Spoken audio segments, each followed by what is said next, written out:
Hey everybody, welcome back to the channel, and I am back after an exhausting weekend at Gen Con. It was equal parts fun, equal parts exhausting. It was my first time there, and I feel like we made the most of it. I am excited to share with you guys some of the board game news that I heard there, some of the games that I brought back home, and just share my overall thoughts and experiences. I also did 3 daily vlogs from the event, so if you want the found footage, really first-person POV of my experiences there, go check those out. They were a lot of fun to record. This is going to be a little bit more of an organized video, breaking down each day, as well as sharing the games that I actually picked up there. So this is part recap, part haul video. So I guess we should start at the beginning, and that was Wednesday, one day before the convention actually started. I drove 11 hours. I know that's the exciting news you came to this video to hear, but I had to drive through multiple states to get to Indianapolis and get there in time for the all-play media party, so I was very honored to be invited there. Now, the other reason for the party is that it was a launch party for Twinkle Twinkle. So Twinkle Twinkle, I did a preview video earlier in the year, and now we have the kind of full release version, which is really exciting to see. The designer, Amon Anderson, was there. He is such a nice guy. He was really nice to talk to. And we have the kind of base game here, and we also have the expansion, How I Wonder. So I really enjoyed the prototype version of this. I'm so excited to have a full version to play, especially the expansion. When this game is pretty simple, but you're able to add in some of those different tile types and different scoring conditions, I think it's going to really open up the game having, a couple more tiles to play with. I think we also have a mini expansion over here where it adds like aliens or something. So, me, anything sci-fi, I'm all about. So excited to see that. So yeah, I also thought this has a solo mode. I don't remember if the prototype had solo rules yet. So maybe we could do like a little bit of a solo session and check out Twinkle Twinkle and the expansion. And I guess I'm just going to start a pile over here as I talk through it. A few more all-play games to highlight from that party is we got a copy of Tearable Quest. So I don't know how much buzz this game is making, but right after the all-play party, I went and met up with some of the folks from Button Shy, and we played some games together, and we played Tearable Quest. And so this is a really goofy game where you're going to have a sheet of paper, and each round you're going to have certain symbols that you're going to have to tear off of this piece of paper exactly with the symbols that you need given the round that you're in. So if you have any extra symbols, if you break any of the symbols, you're not going to score them. So you have to very precisely rip off these pieces of paper. It was a really fun game we played of it. There was licking, there was like a lot of weird strategies to try to tear this paper more and more optimally. So I definitely want to play it a couple more times and kind of experiment with how else you can manipulate this paper. But for like a really goofy, fun, lighthearted game, I really enjoyed this. I think I want to make a video kind of highlighting this because I haven't heard too much kind of buzz about Tearable Quest, but really unique twist and really, really fun game. So we will just get through all of the all-play games that I have over here real quick. We have Waddle, which is a kind of area control game where you're going to be trying to form these kind of bigger groups of penguins on this like icy landscape. I like area control, but I like that this seems like a very kind of friendly, easy to approach version of it. So Waddle looks very cute. And then the one I'm really, really excited about, this is Ruins. This is probably the hottest release they had this year, I think. So this is designed by John DeClaire, and this has kind of a transparency card system where you're going to be upgrading these cards. And on the base of it, it's actually a pretty simple card shedding game. So I really like that it takes that transparency system. This is on my anticipated list, and I'm so excited to get this one played. Definitely going to get that open soon. All right, Thursday. Thursday is where we get into the real meat and potatoes of the show. The real kind of expo hall is going to open. We have meetings planned. It was a very, very filled day. So we started pretty early, and my first kind of meeting was with Level 99 Games, where we actually played the Dead by Daylight board game with the newest expansion that they have releasing. So I don't get a chance to talk about video games that much because this is a board game channel, but I'm a big fan of Dead by Daylight. And I've seen the board game before, but I was always kind of hesitant of how well it was going to adapt the kind of just frenetic, the perks. Like, there's a lot of complexities to Dead by Daylight. I was curious to see how they were going to adapt that into the board game. So we did do this. We played, I was playing as the killer, and then 2 other folks were playing as the survivors. And as the killer, I was playing as the unknown, which is this really cool guy. He was like dropping clones around the map, and you're kind of playing these matching colors to different routes around the map. So you play your action cards face down, the survivors go first, and then the killer. So there's almost a little bit of a programming element to it where you kind of have to predict where things are going to end up when it's your actual turn, and the survivors are trying to avoid you, and you're trying to predict where the survivors are going to be going. The unknown is really cool because you end up with 4 clones, so I'm taking 4 different actions with each of the different clones, so it was a really, really engaging gameplay. There's tons of content for this game at this point, and I would love to kind of take a look at some of the other killers, but I was really impressed by what we saw there. And aside from the Dead by Daylight board game, they also showed off this like book of games that you could play with a tarot deck.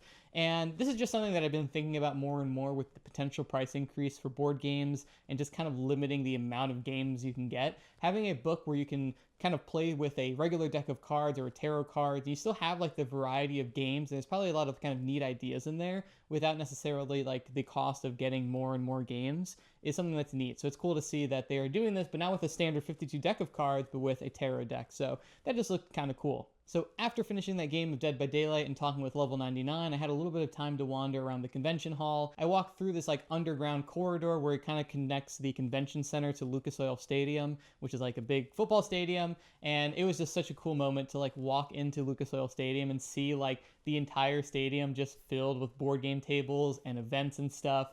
And I don't know, just like the entire scale of Gen Con kind of surprised me. Like, I understood it was a big convention, but I don't think I understood that the entire city is converted into this convention space. Like, every restaurant, every hotel, like, it is just infested with board gamers. Like, everywhere you look, there's games. And it was just kind of an awe-inspiring moment just to see the scale of how many other people are involved in this hobby and love it, and just being around a bunch of like-minded people. It was just a really, really cool moment. And I felt that way a lot during the weekend, but that first time I walked into Lucas Oil Stadium, it just really hit me. It was really cool. So after that, I made the mistake of walking to Lucas Oil Stadium when I had an appointment shortly after, so I had to like run back from Lucas Oil Stadium where we met up with Pandasaurus Games. And they had a lot of good releases this year. We have Gatsby.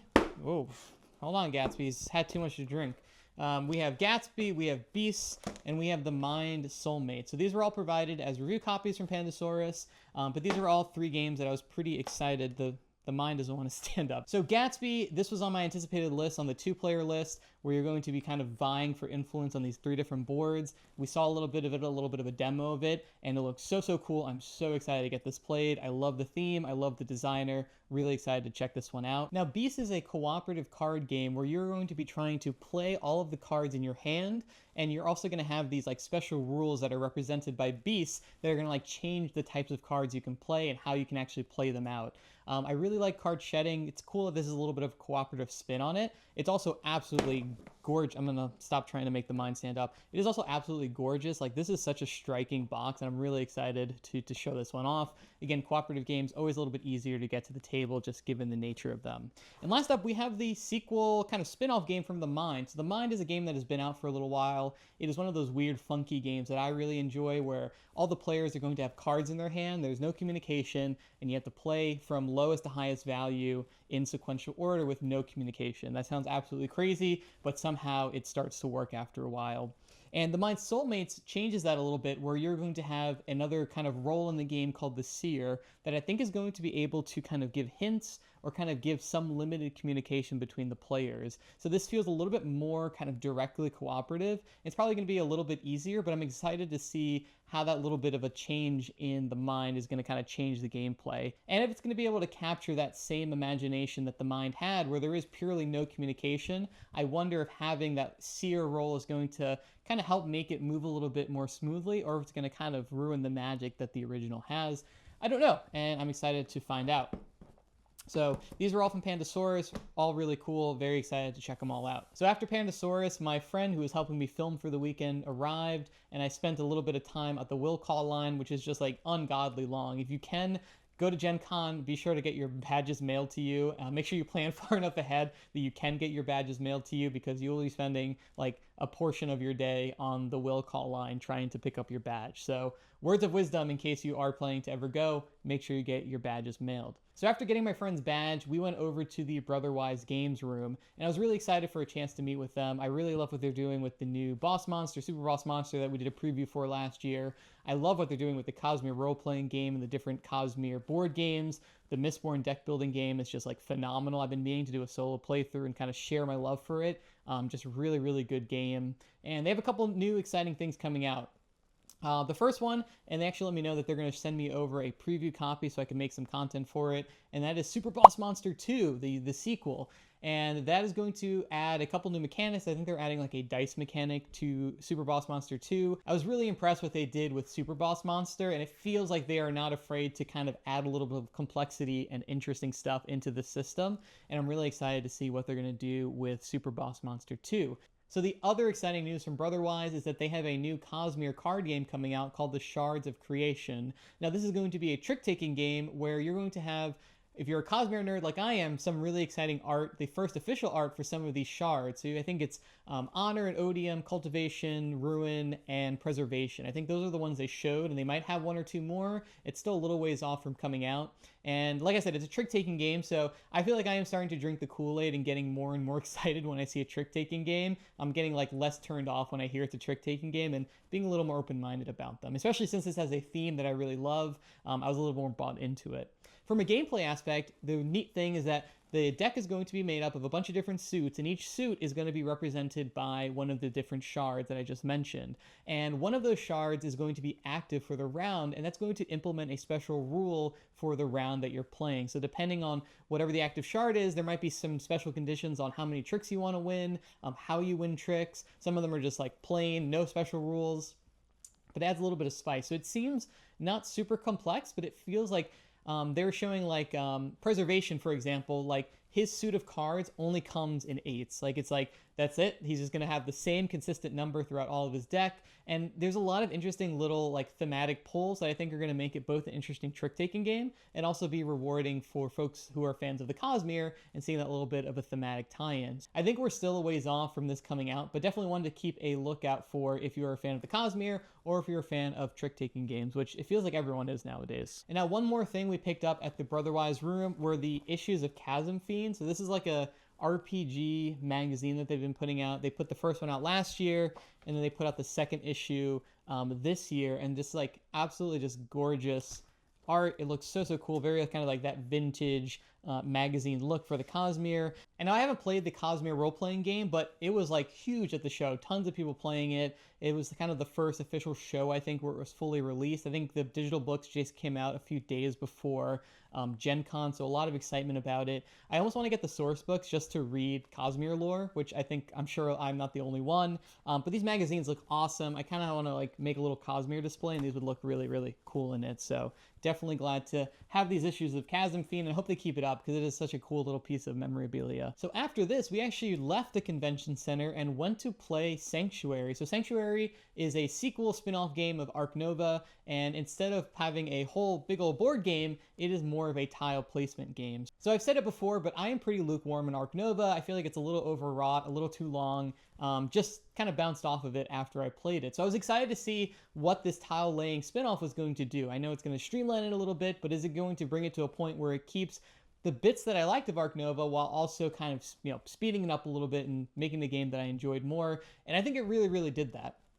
So if you've played the original Ark Nova, everything is cards, and you have like your little zoo board in front of you for that little polyomino game. And what it does is it takes the tiles and it combines the projects, the animals, the buildings, all those elements that are typically on cards in Ark Nova, and it puts them on tiles. And every turn you're going to be drafting these tiles from a center row, and it keeps what my favorite part of Ark Nova was, the action selection system, where every time you use an action, you slide it to the bottom of your action row and everything slides up. So the longer you wait to use an action, it's going to be stronger, and you're going to need certain strength of actions to draft certain cards, to play certain cards into your little sanctuary board in front of you, and it kept that little like dynamic bouncing of actions, which I really love, and it feels like it was like a very good, strong part of this. And I think I was surprised by how much it does feel like Ark Nova, but I just feel like simplifying it to these tiles really worked for me.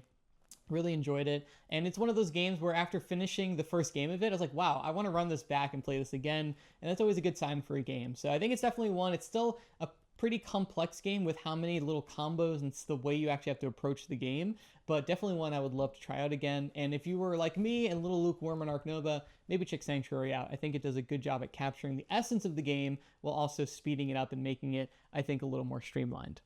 And also at the end of Sanctuary, they gave us a little kind of goodie bag here with this game Up or Down, and this looks like a really neat little card game. This reminds me a lot of a Pandasaurus game called, gosh, what is it called? Onihama or Ohanami, something along those lines. And this was like a neat little game where you're going to be playing these different elevator cards, trying to keep them going in ascending or descending order for as long as you can.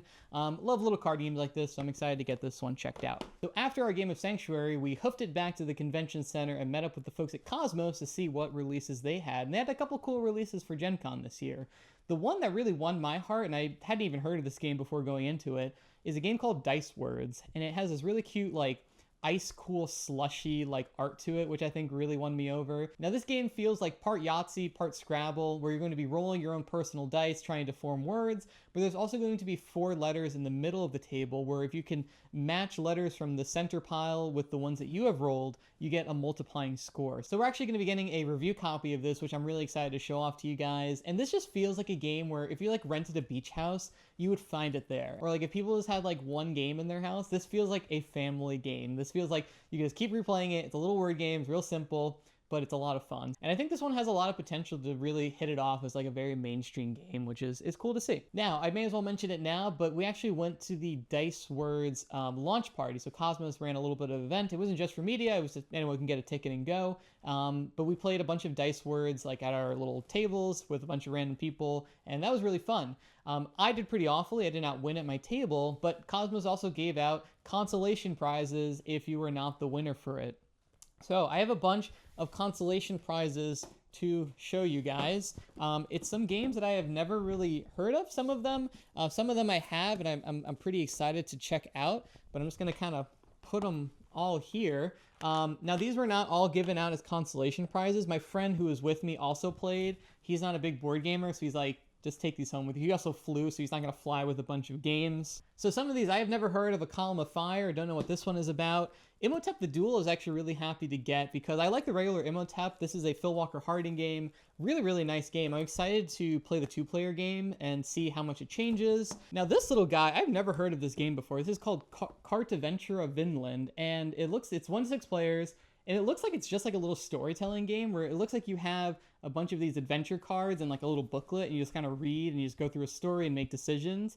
I don't know. This might be a fun random little like solo play. I've never heard of this game. I don't know about it, so it might just be kind of fun to check out. And then the last one, this one I'm actually the most excited for. Maybe Imhotep the Duel, but this is an adventure game. So I have never played any of these. I have played some of the unlock games, which are like the escape room in a box sort of thing, but I've never played any of these. So this one I'm really excited to play. The Volcanic Island looks like a lot of fun. Me and my wife really like to do those little escape room kind of games. They're fun to do together. All right, so let's keep on moving. One more thing to mention about Thursday. I told you it was a packed day. We met with the folks at Crow D Games. So I've never heard of them as a publisher, but what caught my eye on my anticipated games list was the Arkham Horror Travel Guide. And so this is a roll and write set in Arkham where you're going to be trying to set up these different tourists and taking them to different attractions they want to see while trying to avoid going mad. So it was a little heartbreaking that they actually didn't get the games in time to sell them at Gen Con, but he did have one kind of copy he brought with him that gave me a little overview of it.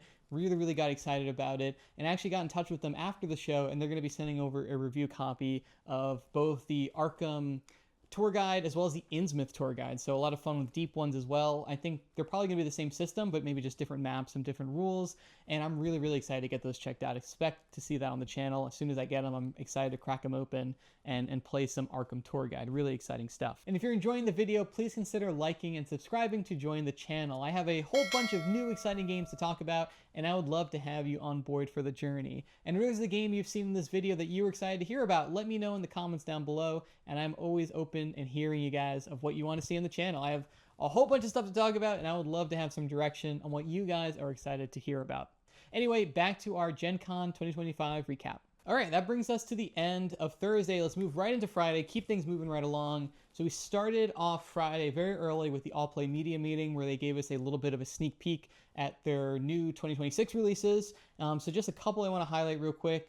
They are going to be releasing their first ever solo only game. It's called Enchanted Ivy, where you're going to be running this little bit of like a fantasy patio, a little bit of a puzzly kind of cozy game they put it. But I'm just excited to see All Play breaking into the solo space. I'm really excited to see if that does well, if they're going to continue that line. I adore, like, this box size is so nice. I love the kind of box size that All Play has adopted, and I'm excited to see some solo games in that format. I think it's really, really exciting. Now, one more quick note before we stop talking about All Play is that we also got a review copy of Vivo. Look how cute that dog is. Is that not the cutest dog you've ever seen?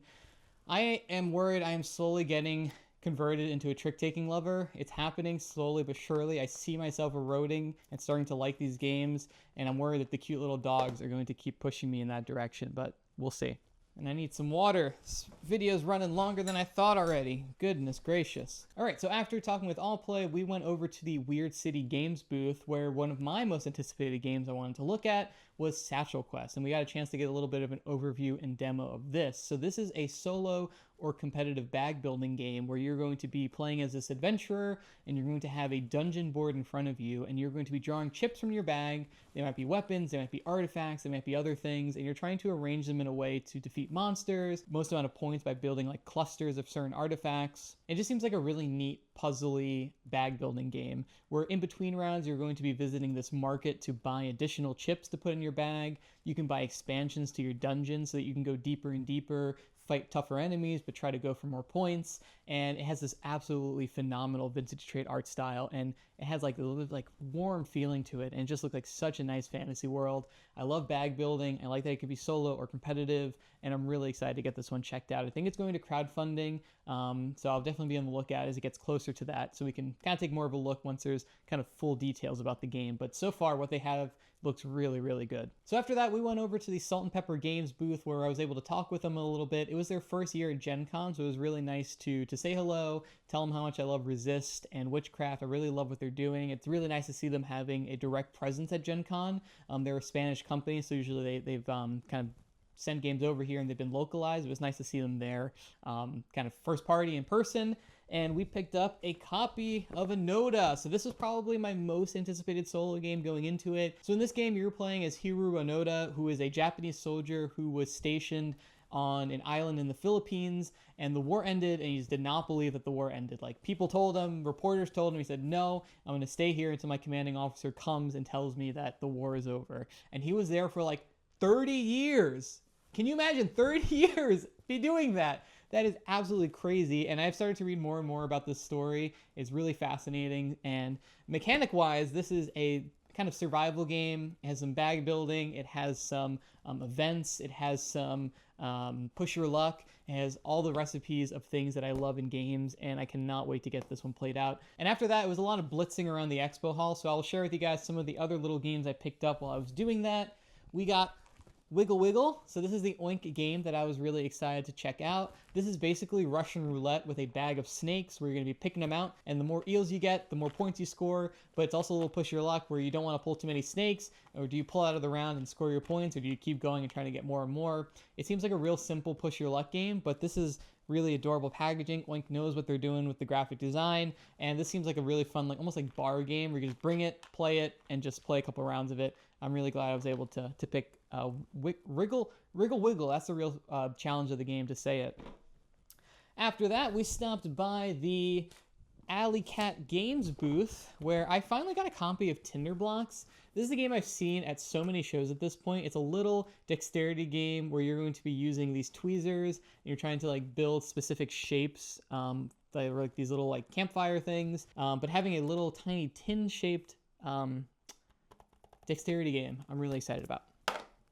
And then the other game we picked up here, I feel like I haven't heard many people talking about this, but this is just such a freaking cute game, and this is Timber Town, where it's going to be drafting, and I like that it has a river system. So river systems, right, tiles are going to flow further and further down until they're no longer available, so I like that it has a little bit of a natural recycling system of tiles in the game.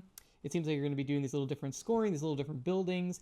It has this like adorable beaver art. Like, dare I say, it looks very, very cozy. At the risk of using an overused board game term, it looks extremely cozy. It's 2-player only, which I don't think I realized that when I was talking about it on my preview video. It is 2-player only.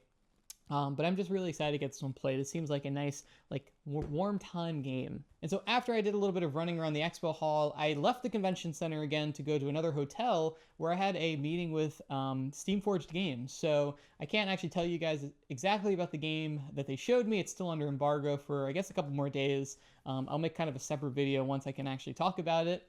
But it is a new game that they announced. I will at least say that the designer we were talking with, it feels like he really gets the spirit behind what makes narrative games captivating, that idea of emergent narrative, not just trying to like read you a big long page of text, but actually having player choices inform the story and how it develops, and making sure that gameplay is actually tied in with the storytelling that you're doing. After that, we had a really cool interview. I was so excited. I had an interview with Isaac Childres, the designer of Gloomhaven and Frosthaven, to talk about Frosthaven Digital. So I've alluded to this before, but I'm a big video game person aside from board games, and it was really cool to talk to him about the kind of philosophy behind adapting a big game like Frosthaven. How do you keep its tabletop identity while making a video game, and some of the other challenges that come with making a digital implementation. So that is a separate video. It was like a 10-minute or so interview, so I'm going to edit that and upload it separately, so be on the lookout. After that, we went back to some more expo hall roaming where I came across the Rose Gauntlet Foundation booth. So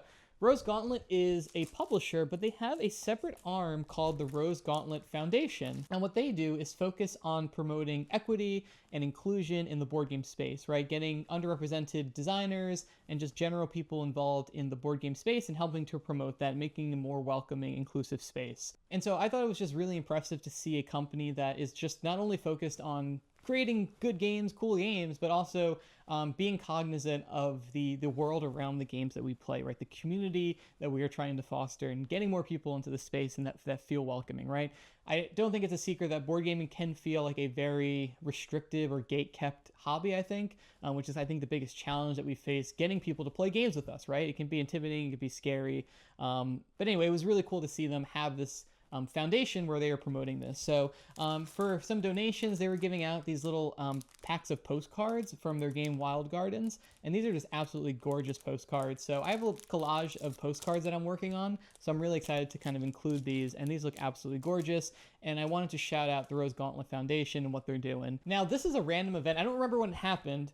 So the op pulled out of Gen Con and did not have a booth this year, but that does not mean they didn't have a presence, because they were giving out these little tuck boxes of this game called Tacta, which I don't know what this game's about. It looks like you're kind of laying cards and trying to connect specific colors and shapes or something. But it was just really funny. It was like by the entry doors of the convention hall, there was just like a guy like, oh, hey, you want a free game? I was like, yeah, I guess so. Why not?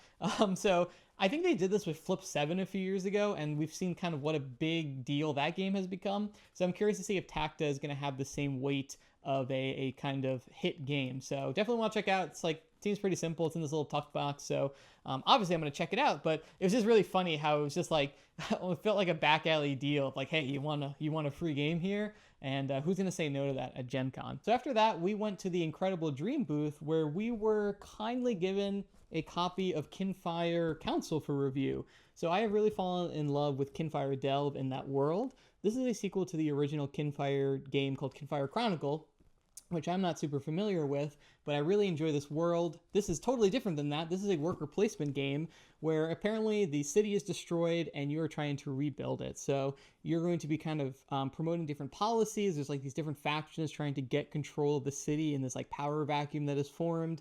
I love worker placement. This seems like such an exciting twist on that. I'm really excited to see what it does, and I cannot wait to play this. So I'm going to be testing it out. I'm going to play it with some folks who have played Kinfire Chronicle to try to get some of that insight. But I'm really excited to share this game with you guys. It looks gorgeous. I'm really excited to get this played. Aside from that, while I was there, I also got a little Kinfire Delve upgrade kit. So this replaces the dice. There's a few kind of holographic cards. It replaces the little health tracker. And I will do probably a little unboxing. I like to show this off. The dice looked absolutely gorgeous in the open copy that they had there. And I play enough Kinfire Delve that it feels worth it to get the upgrade kit for it, bling it out a little bit. But I'll show this off later. And I really need to do a playthrough of Kinfire Delve. So if you want to see any of those sets specifically, let me know in the comments below. I like all of them. I can mix and match some of them. But I really have been meaning to do a playthrough of that. And what better excuse than to do some of that with the upgraded kits here. Another cool moment at the Incredible Dream booth was meeting Ilya, who is behalf of the board game channel Kavre, who I really enjoy. I think they do really, really fun, energetic board game content.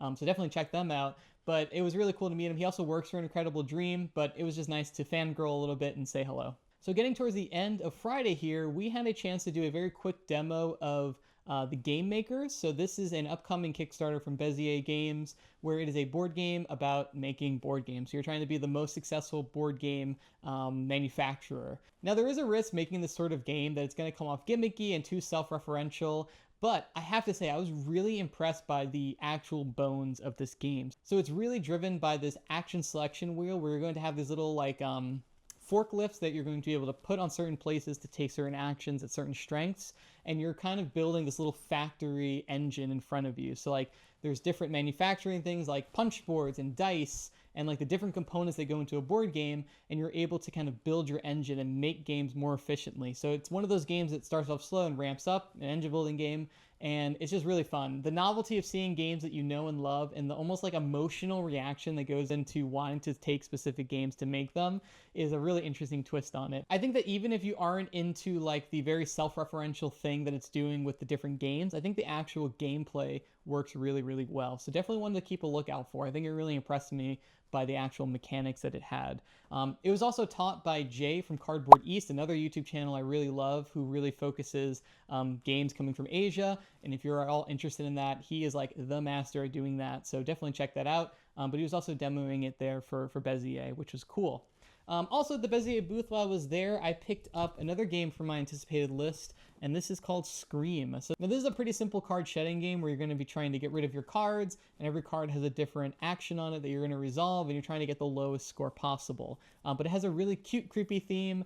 This is based off a game called Scram that I have never heard of before, but again, throw a spooky theme on something, and you got me on board. All right, last thing to talk about for Friday is that we stopped by the Moose Games booth. Now, Moose Games is sort of new to board games, but have been around as a toy company for a while. This is, I think, their second year at Gen Con, they said. But they were kind enough to provide a review copy of Hello Kitty's Reach for the Stars. So, my wife and I love Sanrio characters. We were voting for the most popular character when that was going on a few months ago.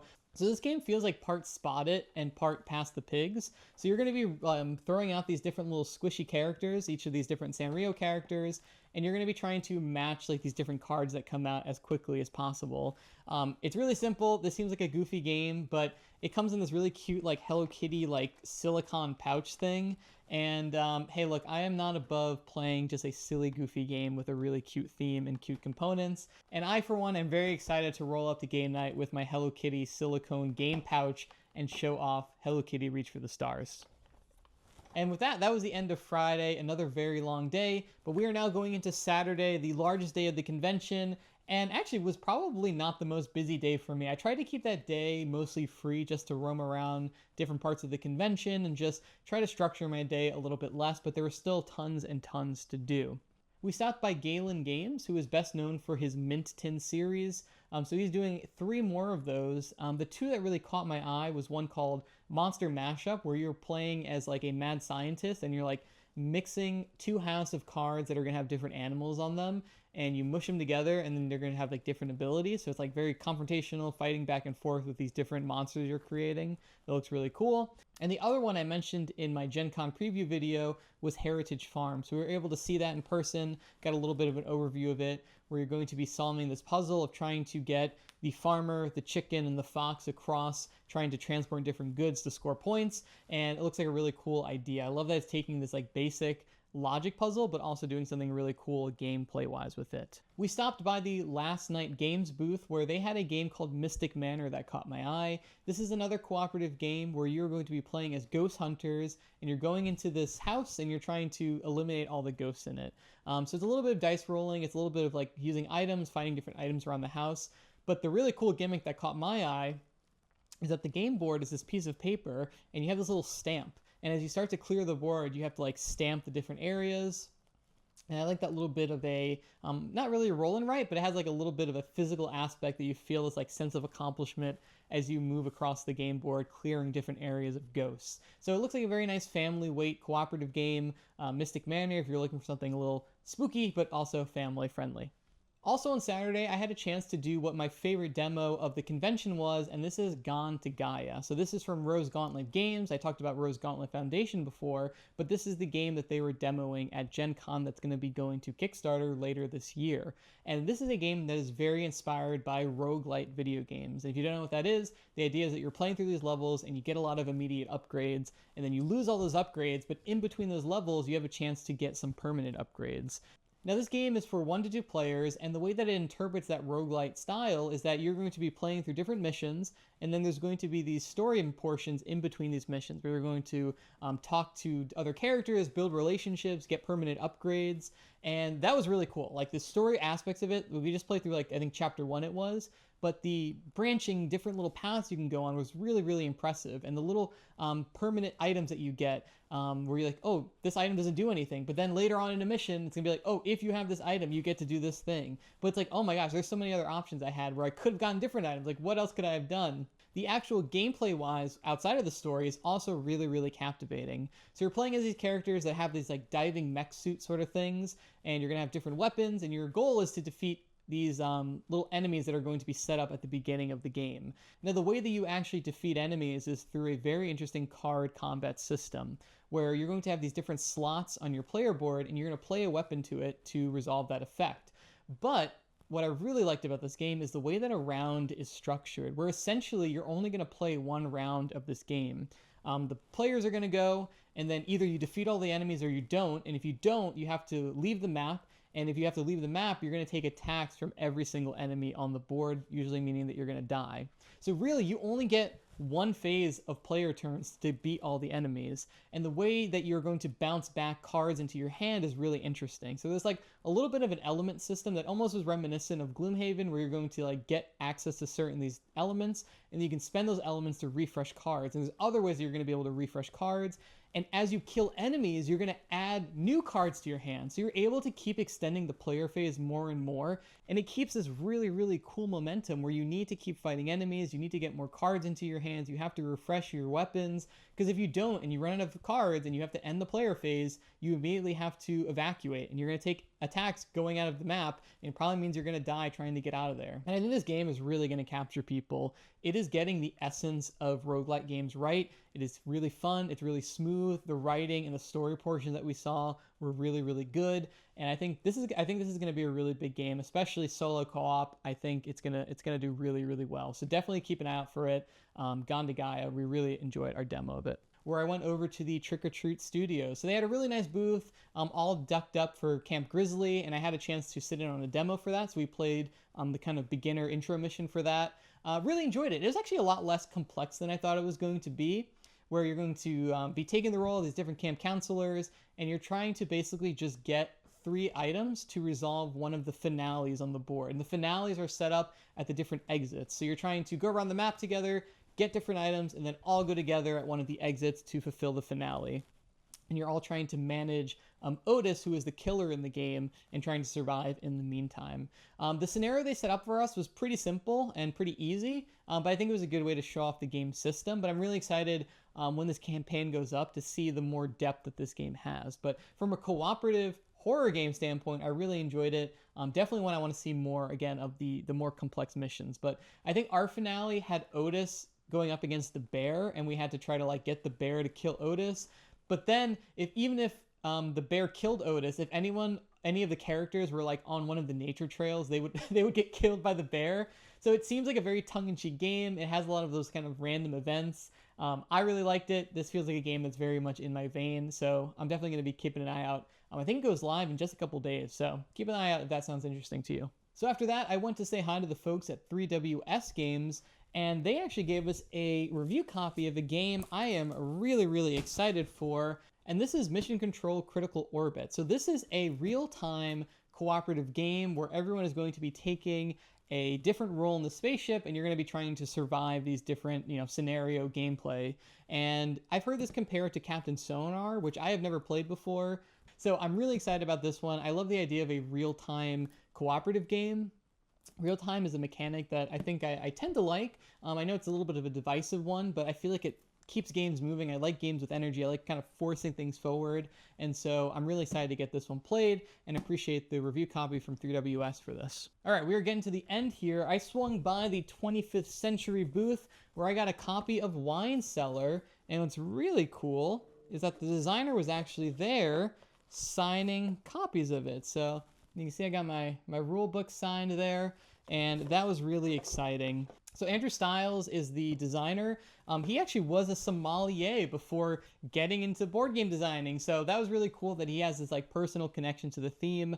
I've heard nothing but good things about Wine Cellar, and I am so excited to get it checked out. And Andrew was just a really cool guy. It was nice to meet him. He actually has a game signed with 3WS that we just looked at. So it's cool to see a new designer, very personal, very charismatic, going out there talking to people, playing his games, and he was really nice. So I'm excited to see what else he has coming. Also ran by the Arcane Wonders booth. So this is one of the top games on my anticipated list, and this is Cat in the Tower. So this is a cooperative dexterity game, very reminiscent of Rhino Hero from Haba, if you've ever heard of that game, where you're going to be working together to get this little red cat Toto to the top of the 10th floor. So you're going to be stacking cards.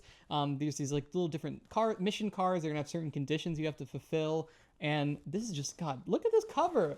It's just such a good looking cover. I love this. I love dexterity games. I like cooperative games. So I'm really excited to get this one played. It feels like a grown up Rhino Hero. And I already like Rhino Hero. So that is all has good stuff going for it. A couple highlights from Wise Wizard games. The first one is Elemystic here. So this is a 2-player game where it's going to be a head-to-head dueling game with only 9 cards. So there's 9 element cards, and you're going to be playing them back and forth, kind of forming a column of cards. And then at the end of the round, you're going to resolve these different effects. So the order that you put cards out is really critical in the little combos you form, but the fact that there's such few cards make it really easy to kind of keep track of what your opponent has, and I think keeps things very tactical and moving pretty quickly. You're trying to reduce your opponent's health over a certain amount of rounds. Now, the other game we got for a review from them is Caution Signs. So I'm working on kind of a larger video about kind of modern party games, and I really wanted to include this one. I've played it before, but I don't have a copy for myself.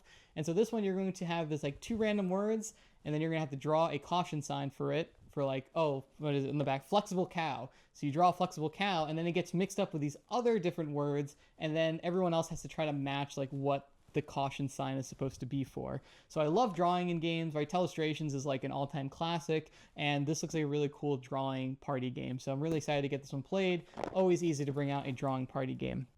I also ran over to the Osprey Games booth, and I ran into David Thompson there, and we played a game of General Orders. I gotta get their name right. Sengoku Jidai. So this is a game in the General Orders line, which I had never played before. But I was like so impressed. This is like a phenomenal game where it's going to have this like little action selection, almost like Workers, and you're going to be able to take an action on a certain portion of the map, and you're kind of moving your ships and your soldiers and trying to control different areas by the end of the game that are going to have different point values associated with them. So we taught it, we played it in like 30 minutes. It's like a lightning fast game, but it has a lot of interesting decisions in it. Really cool to play with the designer. I met David in 2023, I think, back in Circle DC, where he was demoing some stuff, showing off some prototypes. So it is funny just starting to go to these like year after year, and you start to kind of see the same people again, and it feels like you start to make friends as you're kind of going along, which was a nice little moment to see him there again. Also, while we were playing that game was like one of my kind of highlight moments at Gen Con, where like these like 2 or 3 guys came up and was like, oh, are you Board Game Apprentice? Oh, I saw your Gen Con preview video. Like, I love the way you structured it or something. And so I know it's a little vain to get excited about it, but it was cool to be at the space and have someone, you know, who saw my preview video and acknowledge it. So that was really cool. So shout out to those guys for saying hello. It did mean a lot to me, and it was a really cool moment. So after the expo hall closed down for the day, we went over to the demo preview area and caught up with the folks at Off the Page Games, and they were showing off Grendel. So this is their recent Kickstarter that just finished, where it's going to be a 4-player asymmetrical game where everyone's going to be playing like their own little mini game. You have like people doing dice placement, push your luck, bag building, kind of area control with a little action rondelle.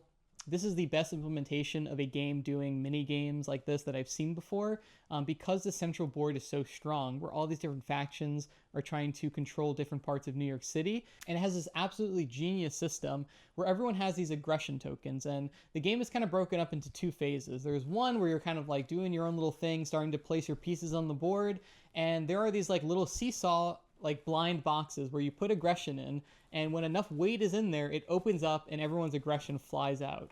And that's going to trigger the, I think it's called the mayhem phase. And you use the aggression that you put in those boxes as actions to like do things in the mayhem phase. And to me, that is really like the secret sauce of this game, where the central board in the mayhem phase where everyone has to interact with each other is so interesting, and it was so much fun. We only got a chance to play like one round of this, but I was dying to do a full demo. I love Off the Page. I love what they're doing. They do such an amazing job at taking these graphic novels and making them into cool games. As Saturday started to wind down, I wandered back over to Lucas Oil Stadium, where there was a community game night thing going on. I just wanted to go talk to some more folks again, and there was one TikTok content creator named Curvin that I met him at PAX, and then we kind of reconnected during this again, and he mentioned that he was doing a Kickstarter for his own game that he designed coming in September, and he was showing it a little bit to me, and I was really excited. So it's a roll and write, and I have it down here for preview, and this is called Marsh Hallow. So this is a roll and write game, and one thing I really want to highlight, and it has nothing to do directly with the gameplay, but as far as accessibility goes, is the cards in the game are transparent. You can see that there, where you can see the shape. So like you're gonna have your board, and then you can kind of put these cards onto it to kind of help you orient the different shapes. So like I struggle with like shifting polyomino shapes in my head. I always have to like take the card anyway and like awkwardly put it around.